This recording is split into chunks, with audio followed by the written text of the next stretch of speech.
Pri izvedbi projektov oziroma zastavljenega programa, ki so ga sprejeli pred 2 letoma in pol, jih epidemija ni motila. V minulem letu so največ sredstev namenili obnovi oziroma modernizaciji krajevnih cest.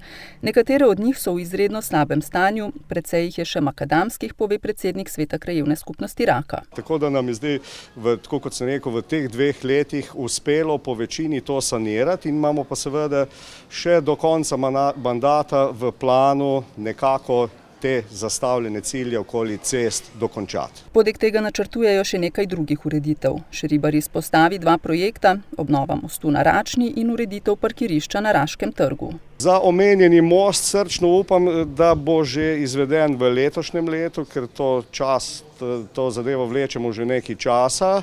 Za parkirišče, ki sem ga omenil, je pa prvi pogoj seveda, da se izvede modernizacija državne ceste do vasi Cirje z ureditvijo kanalizacije, pločnikov in ostale infrastrukture in tako pričakovanega trga Raka. Za ureditev trga na Raki je potrebno pridobiti še približno 80 soglasij. En del od tega so sicer že pridobili, a je kljub temu ta številka še vedno zelo visoka. Polagam na srce krajanom, da tisti, ki ste dobili v podpis služnostne pogodbe, pejte, podpišite jih, overite jih pri notarju, oziroma če so kje kakšne težave, vprašanja, smo vam na voljo v krajevni skupnosti in pa seveda občina Krško, oddelek za gospodarsko infrastrukturo. Brez pridobljenih soglasij oziroma sklenjenih služnostnih pogodb stroji na Raki ne bodo zabrneli, je jasen sogovornik. Občina je pripravljena vsakmu prisluhniti, se pravi, da je možnost še nekih korekcij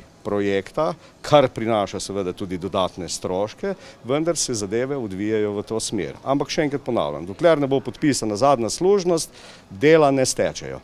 Ob prazniku krajevne skupnosti Raka so zaslužnim krajanom in organizacijam podelili krajevna priznanja. In sicer tako za letošnje kot za lansko leto, saj lani osrednje slovesnosti niso pripravili.